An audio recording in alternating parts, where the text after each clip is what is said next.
Hello English learners, welcome to W career academy.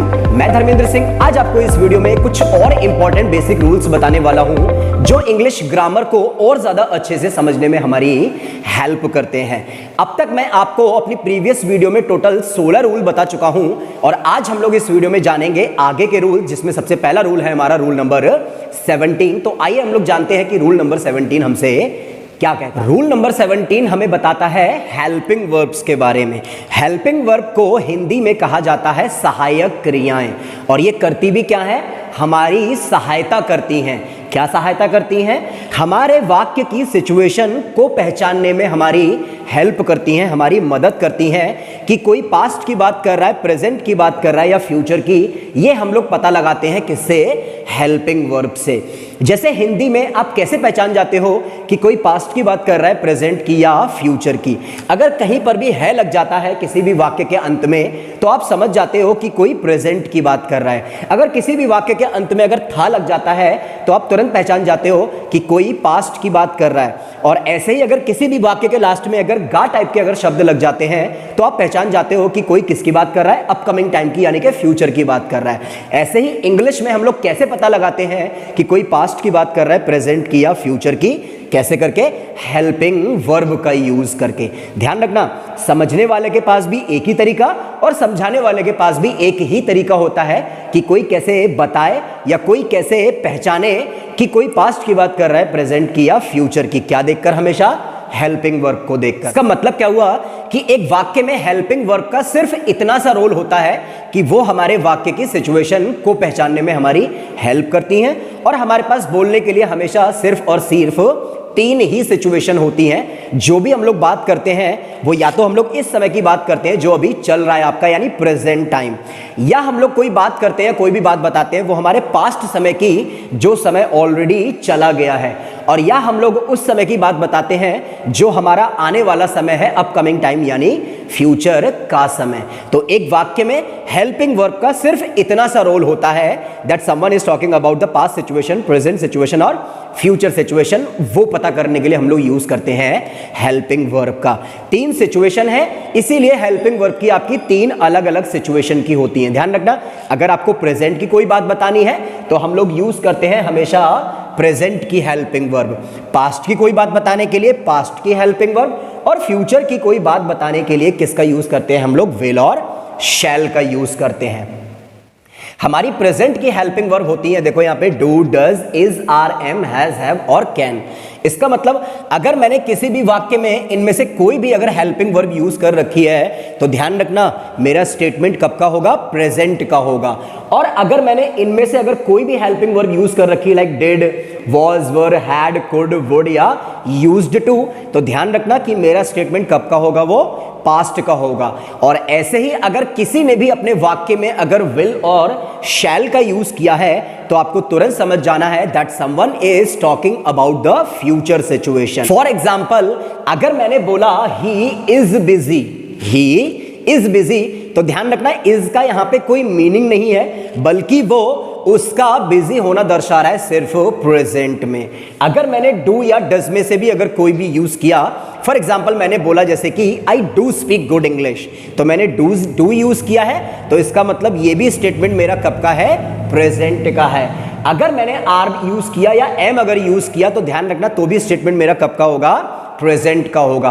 For example जैसे मैंने बोला you are very talented, तो ध्यान रखना यहां पे आर जो है वो सिर्फ और सिर्फ आपका वेरी टैलेंटेड होना दर्शा रहा है प्रेजेंट में। और ऐसे ही अगर मैं एम का यूज करता हूं, फॉर एग्जाम्पल जैसे मैंने बोला I am not free these days, तो इसका मतलब एम भी हमें कब की सिचुएशन बता रहा है? यहां पे प्रेजेंट टाइम की। या अगर मैंने हैज और हैव में से अगर किसी का भी यूज किया, for example she has a beautiful house, तो ध्यान रखना कि उसके पास जो है ब्यूटीफुल हाउस होना दर्शा रहा है ये प्रेजेंट में।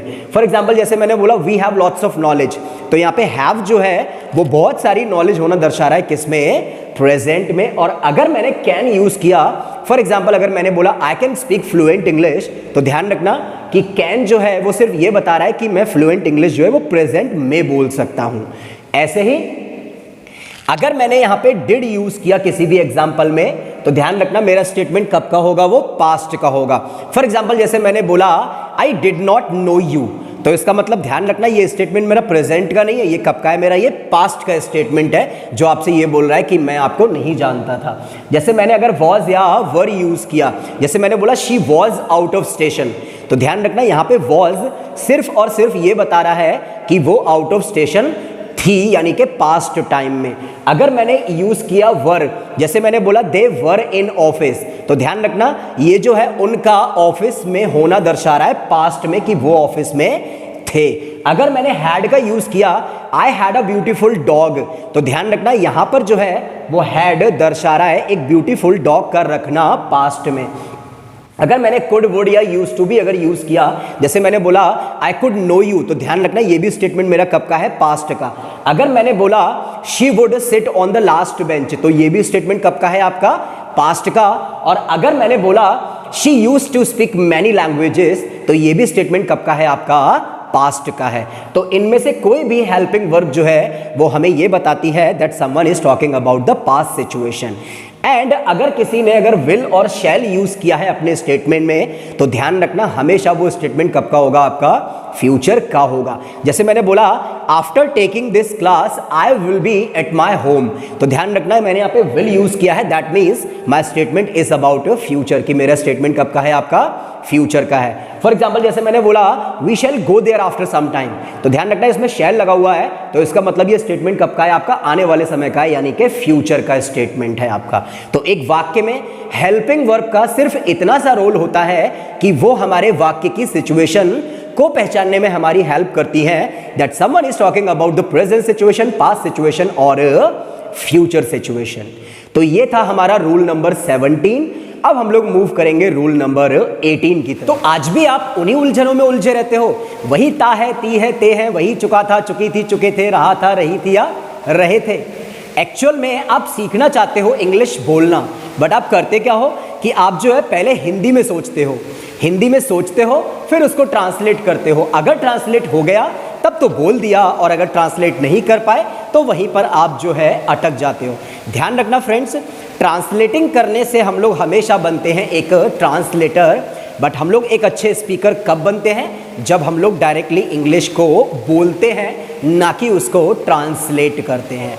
But don't worry my friends, अब मैं आपको जो समझाने वाला हूं, अगर आपने ये समझ लिया तो आप हमेशा के लिए अपनी ये ट्रांसलेटिंग की आदत को छोड़ दोगे।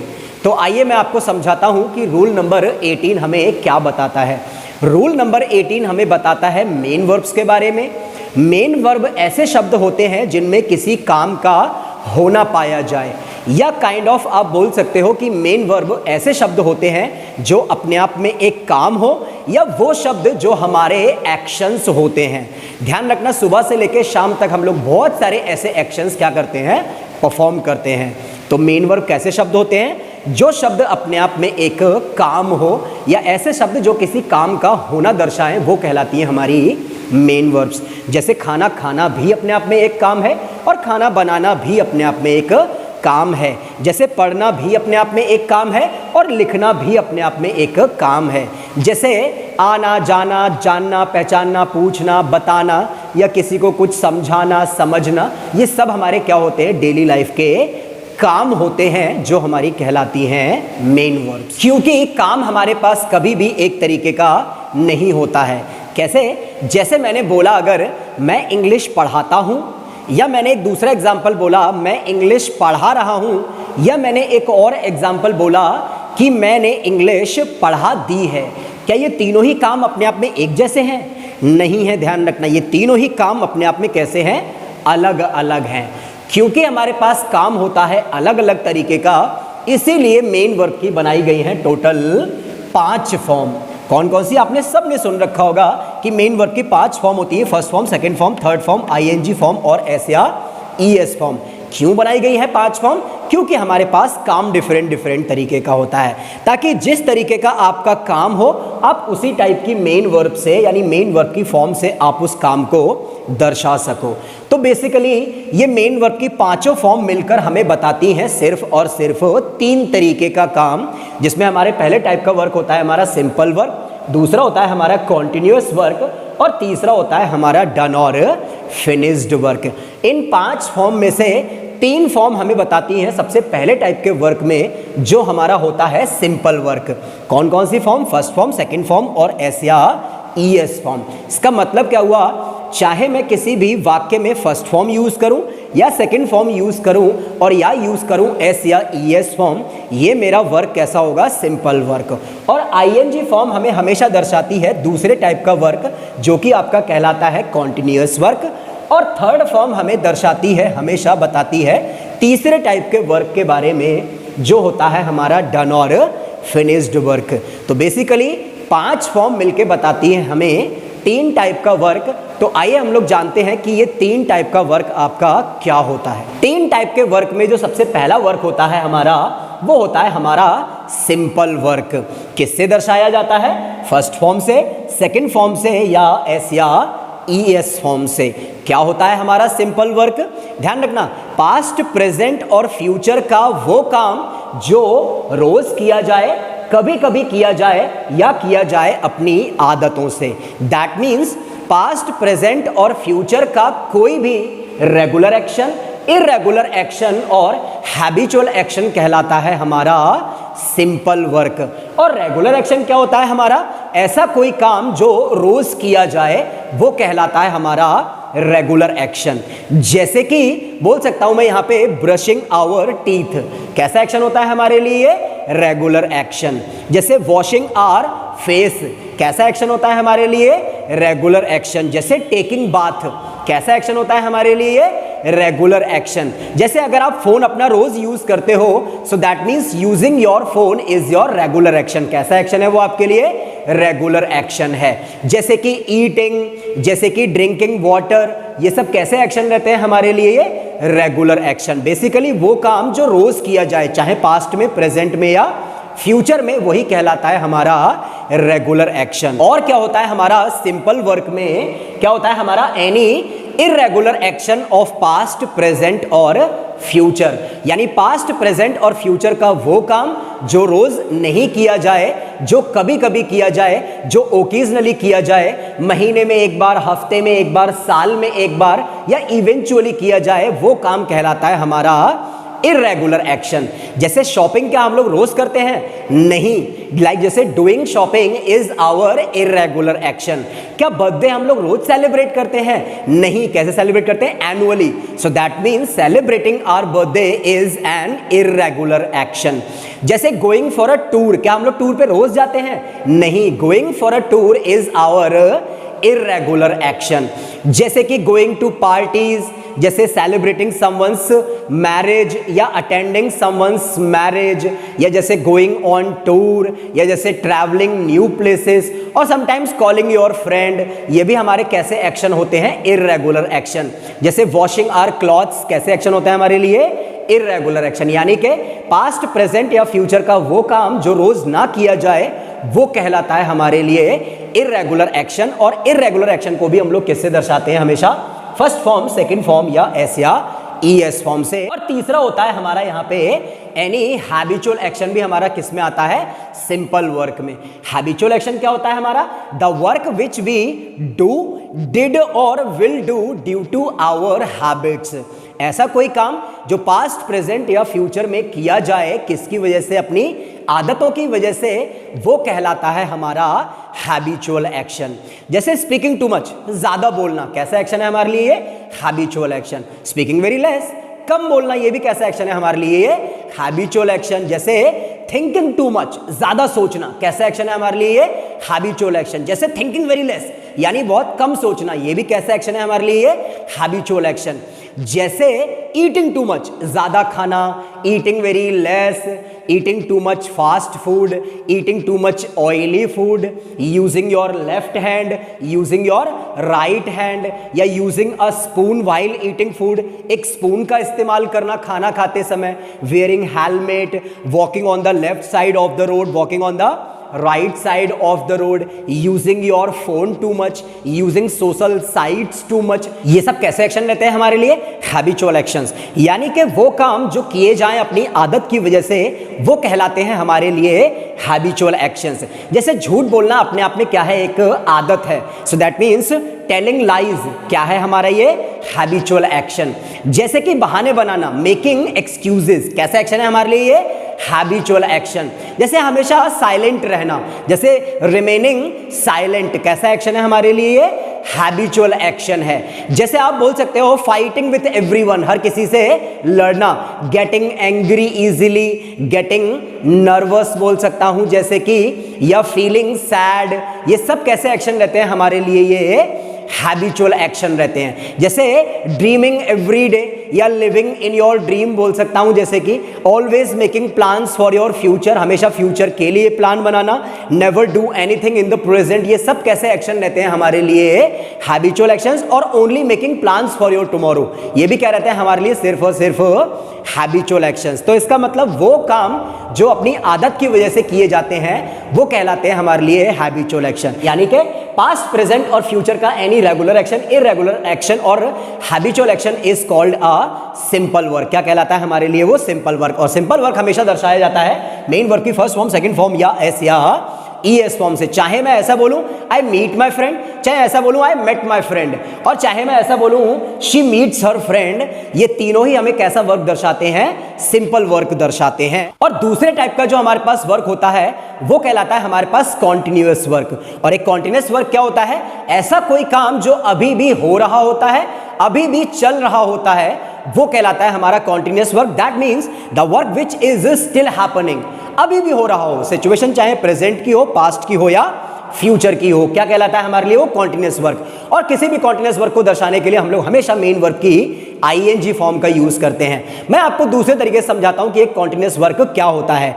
एक्चुअल में जब हम लोग किसी भी काम को करना शुरू करते हैं, चाहे वो कोई भी काम हो, खाना पीना, उठना बैठना, आना जाना, पढ़ना लिखना, जैसे हम उस काम को शुरू करते हैं, शुरू करने के तुरंत बाद जो है वो काम बन जाता है हमारे लिए कॉन्टिन्यूअस वर्क। और ध्यान रखना कब तक कॉन्टिन्यूअस रहता है मालूम है? और कब तक कॉन्टिन्यूअस स्टेज में रहता है? जब तक हम उस काम को फिनिश नहीं कर लेते तब तक जो है वो किस में रहता है? हमारा कॉन्टिन्यूअस स्टेज में। और जैसे ही हम उस काम को फिनिश कर लेते हैं तब वो बन जाता है हमारा तीसरे टाइप का वर्क, यानी कि डन और फिनिश्ड वर्क। और जैसे ही उस काम को आप पूरा कर लेते हो तब हम उसको दर्शाते हैं हमेशा मेन वर्क की थर्ड फॉर्म से। जैसे मैंने एक एग्जांपल लिया यहाँ पे, खाना बनाना। खाना बनाना अपने आप में एक काम है, मैंने खाना बनाना शुरू किया, शुरू करने के तुरंत बाद जो है खाना बनाना मेरे लिए हो गया कॉन्टिन्यूअस वर्क, और वो वर्क आ गया मेरा कॉन्टिन्यूअस स्टेज में। अब ध्यान रखना मैं तब तक जो है आईएनजी फॉर्म यूज करूंगा खाना बनाने के लिए जब तक मेरा खाना बन नहीं जाता। तो जब तक मैं खाना बनाता रहूंगा, क्या बोलूंगा उसके लिए मालूम है? कुकिंग। और जैसे ही मेरा खाना बन जाएगा फिर मैं बोलूंगा उसके लिए कुक्ड। जैसे मैंने बोलना शुरू किया, बोलना शुरू करने के तुरंत बाद जो है मेरा बोलना बन गया कॉन्टिन्यूअस वर्क। अब जब तक बोलता रहूंगा, क्या बोलूंगा? स्पीकिंग। और जैसे ही मेरा बोल के हो जाएगा तब मैं उसके लिए बोलूंगा क्या? स्पोकन। जैसे मैंने कुछ बताना शुरू किया, जब तक बताता रहा, क्या बोलता रहा मैं वहां पे? हमेशा टेलिंग। और जैसे ही मैंने वो चीज बता दी तब वो क्या बन गया? मेरा वर्क आपका डन और फिनिश्ड वर्क। तब मैं उसके लिए क्या बोलूंगा? टोल्ड। क्या बोलूंगा उसके लिए? टोल्ड बोलूंगा हमेशा। जैसे मैंने कोई भी चीज खाना शुरू करी, खाना शुरू कर दी, खाना शुरू करने के तुरंत बाद जो है मेरा खाना बन गया क्या? यहाँ पे कॉन्टिन्यूअस वर्क। जब तक खाता रहूंगा, क्या बोलूंगा यहाँ पे? ईटिंग। और जैसे ही खा के हो जाएगा क्या बोलूंगा? ईटन। जैसे कोई भी काम को करना शुरू किया, जब तक करता रहूंगा, क्या बोलूंगा? डूइंग। और जैसे ही वो वर्क आपका कंप्लीट हो जाएगा क्या बोलूंगा उसके लिए? डन। जैसे मैंने अपना घर पेंट करना शुरू किया, अब जब तक मैं अपने घर को पेंट करता रहूंगा, क्या बोलूंगा मालूम है? पेंटिंग। और जैसे ही मैं अपने घर को पेंट कर दूंगा तब क्या बोलूंगा? पेंटेड। मैंने अपने घर को सजाना शुरू किया, जब तक सजाता रहूंगा, क्या बोलूंगा उसके लिए मालूम है? डेकोरेटिंग। क्या बोलूंगा? डेकोरेटिंग। और जैसे ही मैं अपना घर सजा दूंगा तब क्या बोलूंगा मालूम है उसके लिए? डेकोरेटेड। मैंने कुछ पीना शुरू किया, जब तक मैं कोई भी चीज पीता रहूंगा क्या बोलूंगा उसके लिए? ड्रिंकिंग। और जैसे ही वो चीज हमारी जो है पी के हो जाती है तब हम लोग क्या बोलते हैं उसके लिए? ड्रंक। जैसे मैंने कोई भी चीज तोड़ना शुरू किया, जब तक तोड़ता रहूंगा, क्या बोलूंगा उसके लिए? ब्रेकिंग। और जैसे ही वो चीज आपकी टूट जाएगी तब क्या बोलूंगा उसके लिए? ब्रोकन। जैसे मैंने आपको अगर इंग्लिश पढ़ाना शुरू किया, ध्यान रखना जब तक मैं पढ़ाता रहूंगा, क्या बोलूंगा? टीचिंग। और जैसे ही मेरा पढ़ा के हो जाएगा क्या बोलूंगा? टॉट।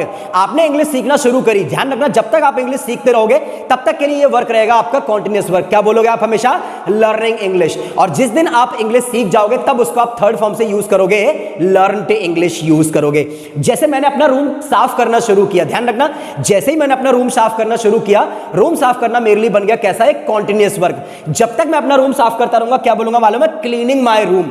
और जैसे ही मेरा रूम क्लीन हो जाएगा फिर क्या बोलूंगा, क्लीन्ड माय रूम, यानी कि थर्ड फॉर्म से दर्शाऊंगा। तो ध्यान रखना, काम शुरू करने के तुरंत बाद जो है सबसे पहले वो आता है आपका कॉन्टिन्यूअस स्टेज में, और जैसे ही आप उस काम को फिनिश कर लेते हो, डन कर लेते हो, तब वो बन जाता है हमारे लिए तीसरे टाइप का वर्क, यानी कि डन और फिनिश्ड वर्क बन जाता है। इसीलिए जब आप किसी को अगर कोई मैसेज भेजते हो, जैसे ही आप सेंड पे बटन दबाते हो, थोड़ी देर के लिए ऊपर लिखा हुआ आता है सेंडिंग, और जैसे ही वो चीज आपकी चली जाती है तब वहां पे लिखा हुआ आता है सेंट, यानी उसकी थर्ड फॉर्म लिखी आती है। जैसे ही हमें अगर किसी को अगर पैसे अगर ट्रांसफर करना होता है, जैसे ही हम लोग ट्रांसफर पे क्लिक करते हैं, थोड़ी देर के लिए लिखा हुआ आता है वहां पे ट्रांसफरिंग, और जैसे ही वो पैसे आपके ट्रांसफर हो जाते हैं तब वो बन जाता है हमारे लिए डन और फिनिश्ड वर्क। क्या बोलते हैं हम उसके लिए, ट्रांसफर्ड बोलते हैं। जैसे ही अगर आप कोई प्रोसेस पे अगर बटन दबाते हो तो थोड़ी देर के लिए वो प्रोसेस आपका कॉन्टिन्यूअस स्टेज में होता है, क्या लिखा हुआ आता है वहां पे, प्रोसेसिंग, और जैसे ही वो प्रोसेस आपका कंप्लीट हो जाता है तब वहां पे उसकी थर्ड फॉर्म लिखी आती है, क्या, प्रोसेस्ड लिखा हुआ आता है। तो ध्यान रखना, थर्ड फॉर्म हमें ऐसा वर्क दर्शाती है जो ऑलरेडी हो गया है, और आईएनजी फॉर्म हमें ऐसा वर्क दर्शाती है जो अभी भी कॉन्टिन्यूअस स्टेज में है, कॉन्टिन्यूअस मैनर में है। सेंडिंग का मतलब अभी भी कोई चीज भेजी जा रही है, और सेंट का मतलब जो चीज ऑलरेडी भेजी जा चुकी है। ओके, जैसे पॉलिशिंग का मतलब कोई चीज अभी भी पॉलिश की जा रही है, और पॉलिश्ड का मतलब जो चीज ऑलरेडी पॉलिश हो चुकी है। फिल्टरिंग का मतलब कोई चीज अभी भी जो है क्या की जा रही है, फिल्टर की जा रही है, और फिल्टर्ड का मतलब क्या निकलेगा, जो चीज ऑलरेडी फिल्टर हो चुकी है। सेलिंग का मतलब कोई चीज अभी भी आप बेच रहे हो, और सोल्ड का मतलब जो चीज ऑलरेडी बिक चुकी है। ब्रेकिंग का मतलब कोई चीज अभी भी तोड़ी जा रही है, और ब्रोकन का मतलब जो चीज ऑलरेडी टूट गई है बोल सकते। तो ध्यान रखना कि हमारी आईएनजी फॉर्म हमें वो वर्क दर्शाती है जो ऑलरेडी अभी भी हो रहा है, और हमें थर्ड फॉर्म दर्शाती है वो वर्क जो ऑलरेडी हो गया है। शुरू करने के तुरंत बाद कोई भी काम सबसे पहले आता है कॉन्टिन्यूअस स्टेज में, और जैसे ही हम उस काम को फिनिश कर लेते हैं, डन कर लेते हैं, तब वो कहलाता है हमारा कौन सा, डन और फिनिश्ड वर्क। और थर्ड फॉर्म हमें हमेशा ऐसा वर्क दर्शाती है जो ऑलरेडी हो गया है। ट्रांसफर्ड का मतलब जो चीज ऑलरेडी ट्रांसफर हो चुकी है। परमिटेड का मतलब जिस चीज को ऑलरेडी परमिट दे दिया गया है। रिसीव्ड का मतलब जो चीज ऑलरेडी प्राप्त कर ली गई है। थ्रोन का मतलब जो चीज ऑलरेडी फेंक दी गई है बोल सकता हूं, जैसे कि यहां पे फिल्टर्ड का मतलब जो चीज ऑलरेडी फिल्टर हो चुकी है। बॉइल्ड का मतलब जो चीज ऑलरेडी बॉइल हो चुकी है। जैसे वॉश्ड का मतलब जो चीज ऑलरेडी धुल चुकी है। आयरन का मतलब उस चीज पे आपने ऑलरेडी आयरन कर ली है बोल सकता हूं, ध्यान रखना। ब्रोकन का मतलब जो चीज ऑलरेडी टूट चुकी है। एक्सपीरियंस्ड का मतलब जो चीज आपने ऑलरेडी एक्सपीरियंस कर चुके हो। आइए हम लोग जानते हैं कि रूल नंबर 19 हमसे क्या कहता है। रूल नंबर 19 हमसे कहता है that a question and it's answer should be in the same format, कि एक क्वेश्चन और उसके आंसर का फॉर्मेट हमेशा कैसा होना चाहिए, सेम होना चाहिए। मतलब क्या हुआ इसका, क्वेश्चन अगर आपका प्रेजेंट का है तो आपका आंसर भी किस में होना चाहिए, प्रेजेंट में। क्वेश्चन अगर आपका पास्ट का है तो उसका आंसर भी किसका होना चाहिए, पास्ट में। और क्वेश्चन अगर आपका फ्यूचर का है तो उसका आंसर भी किस में होना चाहिए, फ्यूचर में होना चाहिए। क्वेश्चन अगर आपका इज का है तो आंसर भी इज का होना चाहिए। क्वेश्चन अगर आपका आर का है तो आंसर भी आपका आर का होना चाहिए। क्वेश्चन अगर आपका एम का है तो आंसर भी एम का होना चाहिए। क्वेश्चन अगर आपका वॉज या वर का है तो आंसर भी वॉज या वर में होना चाहिए। क्वेश्चन अगर आपका हैज और हैव का है तो आंसर भी आपका किस में होना चाहिए, हैज या हैव में होना चाहिए। क्वेश्चन अगर आपका हैड का है तो आंसर भी हैड में होना चाहिए। क्वेश्चन अगर आपका विल और शैल का है तो आंसर भी आपका विल और शैल में होना चाहिए। क्वेश्चन अगर आपका कैन का है तो आंसर भी कैन का। क्वेश्चन अगर कुड का है तो आंसर भी कुड का। क्वेश्चन अगर आपका मे माइट मस्ट का है तो आंसर भी मे माइट और मस्ट में ही होना चाहिए। और क्वेश्चन अगर आपका वुड और शुड का है तो आंसर भी आपका किस में होना चाहिए, वुड और शुड में होना चाहिए। ये हमसे कहता है रूल नंबर 19। जैसे मैंने आपको समझाने के लिए यहाँ पे कुछ एग्जाम्पल ले रखे हैं, जिसमें से सबसे पहला एग्जाम्पल है हमारे पास में इज का। और क्या पूछ रहा है आपसे, देखो इज शी बिजी। तो ध्यान रखना, अगर ये क्वेश्चन अगर आपका इज का है तो इसका आंसर भी किसका होना चाहिए, इज का ही होना चाहिए। क्या हो जाएगा इसका आंसर, शी इज बिजी।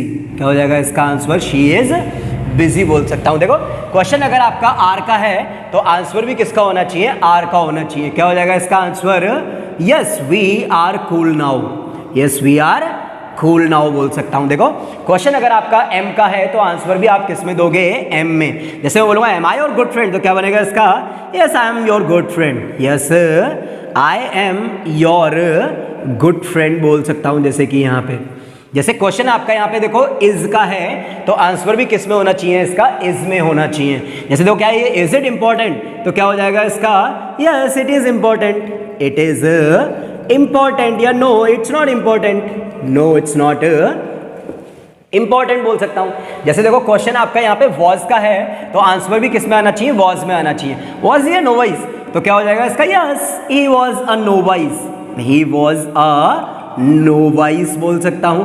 या मना करोगे तो no he was not a novice, novice हम लोग बोलते हैं फ्रेशर को, ठीक है, a person who is new in something is called a novice person. जैसे देखो यहाँ पे नेक्स्ट क्वेश्चन में आपका क्वेश्चन किसका है, वर का है, तो आंसर भी किस में आना चाहिए, आपका वर में आना चाहिए। कैसे हो जाएगा, देखो वर दे नोटोरियस, तो कैसे बोलूंगा, यस दे वर नोटोरियस, कैसे बोलूंगा, यस दे वर नोटोरियस। और अगर ना बोलूंगा तो no they were not notorious. But ध्यान रखना क्वेश्चन अगर वर का है तो आंसर भी किसका होना चाहिए, वर का। अच्छा नोटोरियस हम लोग बदनाम को बोलते हैं, कुख्यात को, अ person who has evil reputation is called a notorious person बोल सकते हैं हम लोग उसको। जैसे देखो क्वेश्चन आपका हैज का है तो आंसर भी किस में होना चाहिए, यहाँ पे हैज में होना चाहिए। देखो क्वेश्चन आपका क्या है, अगर क्वेश्चन क्या है आपका यहाँ पे देख सकते हो आप, यहाँ पे has she scene you before, तो हैज का है तो आंसर भी किसका आएगा, इसका हैज का ही आ जाएगा। क्या हो जाएगा इसका, yes she has seen you before, yes she has seen you before बोल सकता हूं। जैसे कि यहाँ पे देखो अगर या आप मना करोगे तो no she hasn't seen you before बोल सकता हूं। यहाँ पे क्वेश्चन यहाँ पे देखो हैव का है तो आंसर भी किसका होना चाहिए, इसका हैव का होना चाहिए। Have they visited their place, तो क्या हो जाएगा, they have visited their place. कैसे बोलूंगा यहाँ पे, they have visited this place बोल सकता हूं यहाँ पे। जैसे कि they have visited this place हो जाएगा आपका। जैसे देखो या they haven't visited this place, इस तरीके से बोल सकता हूं मैं यहाँ पे। देखो क्वेश्चन आपका हैड का है तो आंसर भी इसका किस में आना चाहिए, हैड में आना चाहिए। देखो क्या बोलूंगा यहाँ पे, ही हैड रिटर्न्ड, क्या बोलूंगा, he had returned your money. या मना करूंगा तो कैसे बोलूंगा, no he hadn't returned your money. देखो क्वेश्चन आपका कैन का है तो आंसर भी किस में आना चाहिए, इसका कैन में ही आना चाहिए। कैन ही प्ले गिटार, क्या हो जाएगा, he can play guitar, yes he can play guitar. कैसे हो जाएगा इसका, yes he can play a guitar बोल सकता हूं यहाँ पे। मना करूंगा, no he can't play a guitar. जैसे कि देखो क्वेश्चन अगर आपका कुड का है तो आंसर भी किस में आना चाहिए, इसका कुड में आना चाहिए। देखो could she have a cat, तो क्या बोलूंगा, yes she could have a cat, yes she could have a cat बोल सकता हूं यहाँ पे। और अगर मना करूंगा, no she couldn't have a cat बोल सकता हूं यहाँ पे। देखो क्वेश्चन आपका मे का है तो आंसर भी किस में आएगा, इसका मे में ही आएगा। कैसे बोलूंगा यहाँ पे, देखो यस ही मे इनवाइट अस, कैसे बोलूंगा, यस ही मे इनवाइट अस। मना करूंगा तो क्या बोलूंगा, no he may not invite us बोल सकता हूं यहाँ पे। जैसे क्वेश्चन आपका मस्ट का है तो आंसर भी किस में आना चाहिए, इसका मस्ट में आना चाहिए। देखो क्या है ये मस्ट यू है तो क्या हो जाएगा इसका, यू मस्ट कॉल देम, क्या हो जाएगा इसका, यू मस्ट कॉल देम। और मना करोगे तो क्या हो जाएगा, no you must not call them बोल सकता हूं। जैसे क्वेश्चन अगर आपका यहाँ पे माइट का होता है, जैसे माइट शी कम टुडे, तो माइट शी का क्या हो जाता है, she might come today. Might का क्वेश्चन तो आंसर भी किस में होना चाहिए, माइट में होना चाहिए। अगर क्वेश्चन अगर जैसे विल का है, जैसे कि मैंने बोला will they go for a party, तो विल दे क्या हो जाएगा, they will go for a party, yes they will go for a party. और मना करूंगा तो क्या बोलूंगा, no they will not go for a party और they won't go for a party बोल सकता हूं यहाँ पे। जैसे क्वेश्चन अगर आपका शैल का होगा, shall we come to your place, तो शैल वी का क्या हो जाएगा, yes we shall come to your place. मना करूंगा, no we shan't come to your place और we shall not come to your place बोल सकता हूं यहाँ पे। ध्यान रखना जैसा क्वेश्चन वैसा ही उसका आंसर, और एक क्वेश्चन और एक आंसर का फॉर्मेशन हमेशा सेम होना चाहिए। जैसा आपका क्वेश्चन होगा वैसे ही उसका आंसर होना चाहिए। क्वेश्चन अगर आपका प्रेजेंट का है तो आप आंसर कभी भी पास्ट में नहीं दे सकते। जैसे मैंने आपसे पूछा अगर यहाँ पे क्या फ्री हो, तो आप ऐसे नहीं बोलोगे हाँ मैं फ्री था, कैसे बोलोगे हाँ मैं फ्री हूँ। क्वेश्चन अगर आपका पास्ट का है, मैंने बोला क्या बीमार थे, तो आप ऐसे नहीं बोलोगे हाँ मैं बीमार हूं, कैसे बोलोगे हाँ मैं बीमार था। क्वेश्चन अगर पास्ट का तो आंसर भी पास्ट में होना चाहिए। और क्वेश्चन अगर फ्यूचर का है, जैसे मैंने बोला क्या आप ये जॉब करोगे, तो आप ऐसे नहीं बोलोगे हाँ मैं ये जॉब करता हूं, कैसे बोलोगे हाँ मैं ये जॉब करूंगा बोलोगे, यानी फ्यूचर का क्वेश्चन, तो आंसर भी कैसा होना चाहिए आपका, फ्यूचर का ही होना चाहिए। फ्रेंड्स आज की इस वीडियो में मैंने आपको सिर्फ 3 रूल्स बताए हैं, बाकी के रूल्स मैं आपको अपनी अपकमिंग वीडियो में बताऊंगा। तो इस वीडियो को लाइक करें, ज्यादा से ज्यादा लोगों को शेयर करें, और अगर आपका कोई भी डाउट, क्वेरी या अगर आप कुछ सजेस्ट करना चाहते हैं तो कमेंट बॉक्स में जरूर लिखें।